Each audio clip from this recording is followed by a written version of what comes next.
You won't believe these bizarre facts about tomato that will blow your mind. Tomatoes are a fruit, not a vegetable. They were first cultivated in South America. Tomatoes contain lycopene, an antioxidant that may reduce the risk of cancer. They are a good source of vitamin C and potassium. The largest tomato ever grown weighed over 7 pounds.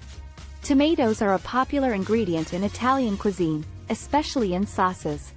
They come in many varieties, including cherry, heirloom, and beefsteak. Tomatoes are 95% water. They are a member of the nightshade family, along with potatoes and eggplants. Tomatoes were once thought to be poisonous because they belong to the nightshade family. They were first brought to Europe in the 16th century by Spanish explorers.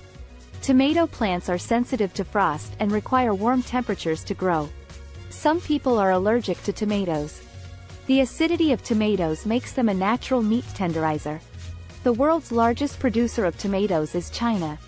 Thank you for watching. Please like and subscribe for more such facts videos.